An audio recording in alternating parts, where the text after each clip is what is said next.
श्री गुरुभ्यो नमः।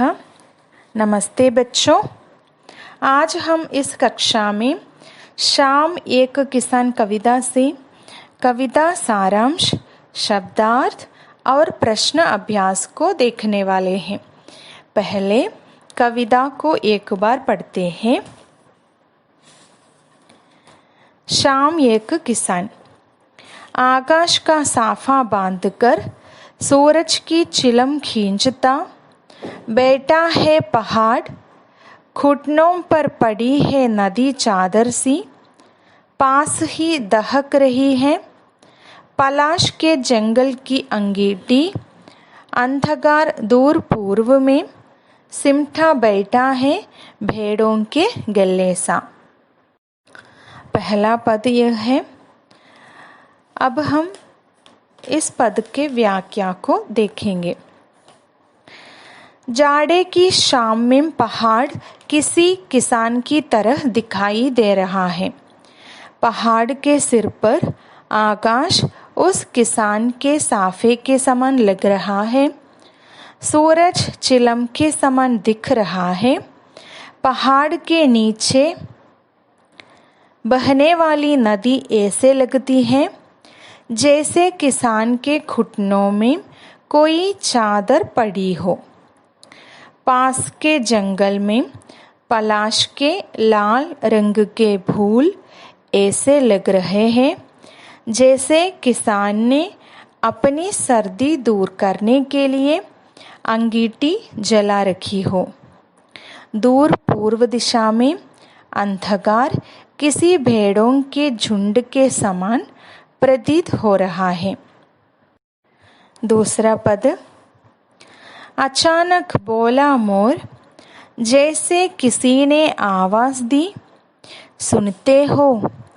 चिलम औंधी धुआं उड़ा, सूरज डूबा, अंधेरा छा गया।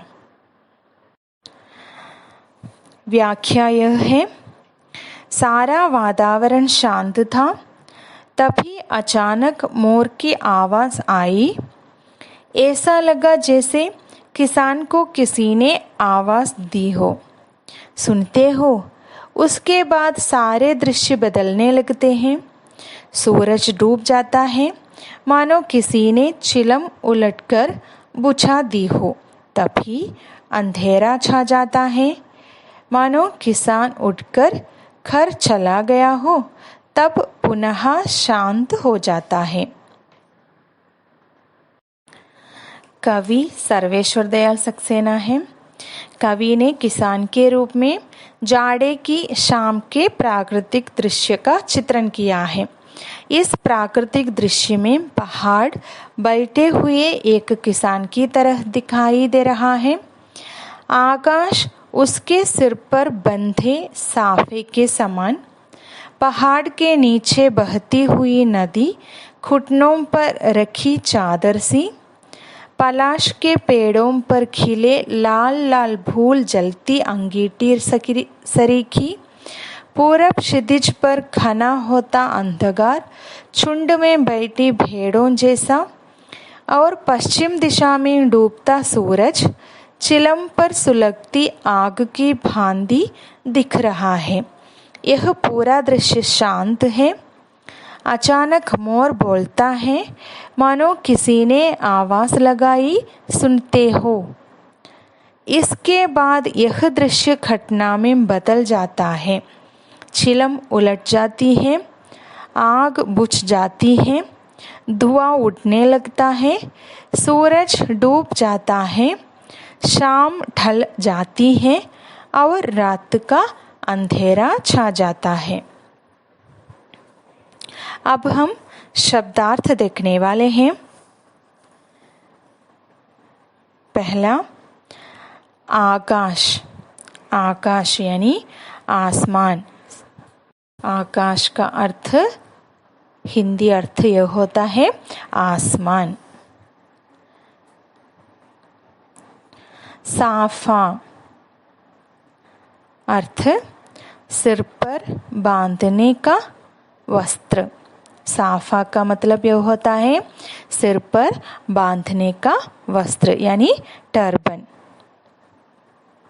तीसरा चिलम, जिसमें तंबाकू रखकर आग भरते हैं।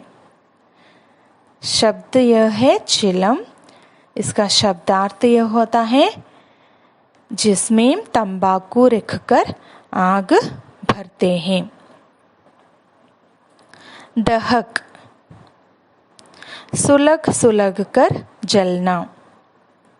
दहक शब्द है, अर्थ यह है सुलग सुलग कर जलना। पलाश,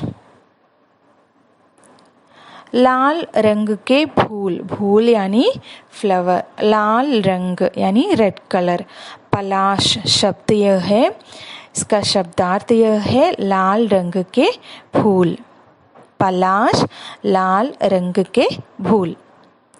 जंगल, वन, फॉरेस्ट, जंगल शब्द है, शब्दार्थ वन, जंगल वन। अंगीठी, जिसमें आग जलाई जाती है। अंगीठी शब्द है, शब्दार्थ यह है जिसमें आग जलाई जाती है। अंगीठी जिसमें आग जलाई जाती है। अंधकार, अंधेरा, डार्कनेस। अंधकार शब्द, शब्दार्थ अंधेरा, क्या है अंधकार, अंधेरा। पूर्व, एक दिशा का नाम। पूर्व क्या है, शब्द है, शब्दार्थ क्या होता है एक दिशा का नाम। पूर्व एक दिशा का नाम। सिमटा, इकट्ठा होकर। सिमटा इकट्ठा होकर यानी गैदर, टुगेदर और गैदर करना। सिमटा क्या है, इकट्ठा होकर। गल्ले, झुंड, फ्लॉक। गल्ले झुंड यानी एक समूह। गल्ले झुंड। नेक्स्ट वन, औंधी, उल्टी। औंधी क्या है, शब्द है, शब्दार्थ क्या है उल्टी। डूबा, अस्त यानी सनसेट। डूबा अस्त, शब्द क्या है डूबा होता है, शब्दार्थ क्या है अस्त। डूबा अस्त। प्रश्न अभ्यास में पहला प्रश्न यह है, इस कविता में शाम के दृश्य को किसान के रूप में दिखाया गया है। यह एक रूपक है। इसे बनाने के लिए 5 एक रूपताओं की जोड़ी बनाई गई है। उन्हें उपमा कहते हैं। पहली एक रूपता आकाश और साफे में दिखाते हुए कविता में आकाश का साफा वाक्यांश आया है। इसी तरह तीसरी एक रूपता नदी और चादर में दिखाई गई है। मानो नदी चादर सी हो। अब आप दूसरी, चौथी और 5वीं एक रूपताओं को खोजकर लिखिए। प्रश्न को एक बार और पढ़ूंगी मैंने। इस कविता में शाम के दृश्य को किसान के रूप में दिखाया गया है। यह एक रूपक है। इसे बनाने के लिए 5 एक रूपताओं की जोड़ी बनाई गई है। उन्हें उपमा कहते हैं। पहली एक रूपता आकाश और साफे में दिखाते हुए कविता में आकाश का साफा वाक्यांश आया है। इसी तरह तीसरी एक रूपता नदी और चादर में दिखाई गई है। मानो नदी चादर सी हो। अब आप दूसरी, चौथी और पांचवी एकरूपताओं को खोज कर लिखिए। उत्तर: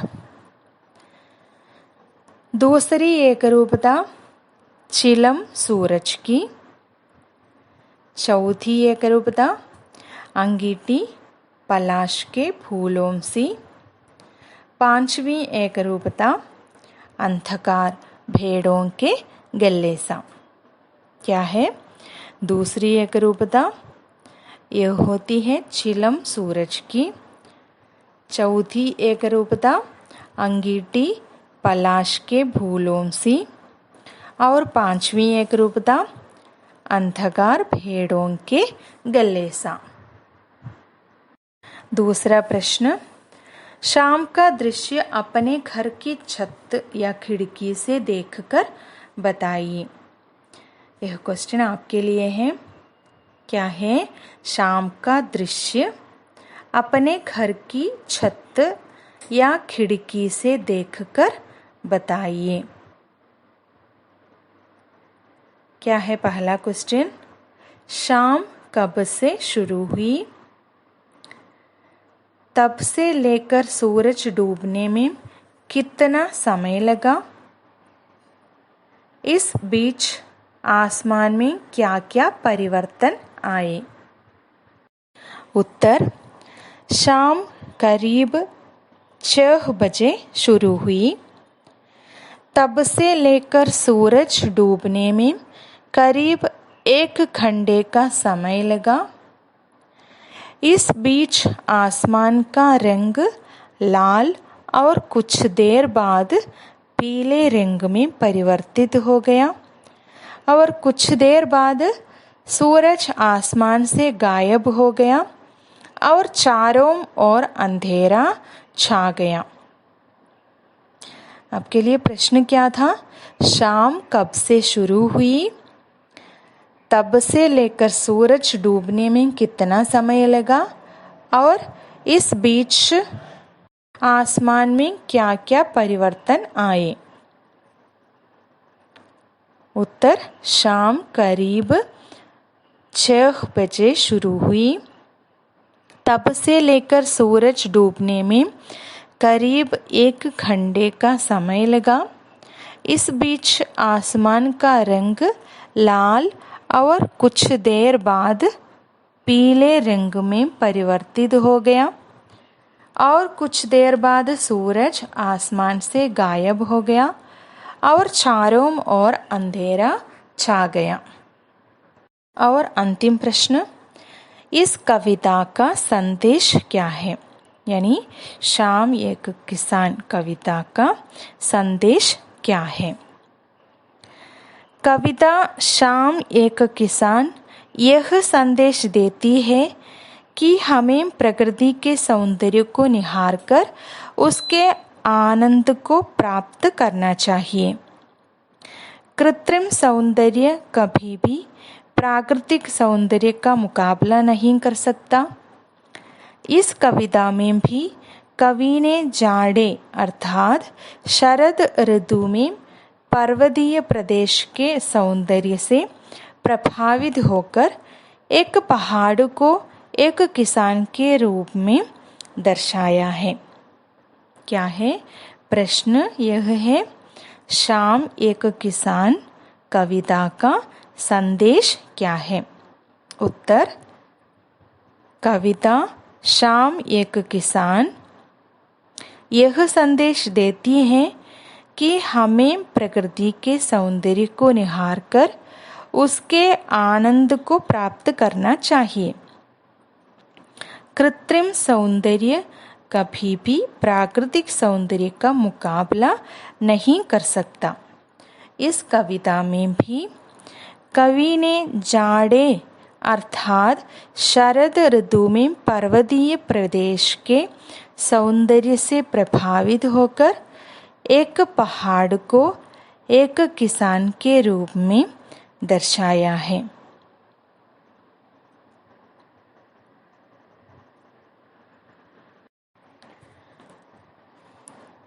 कविता के बारे में कवि ने किसान के रूप में जाड़े की शाम के प्राकृतिक दृश्य का चित्रण किया है।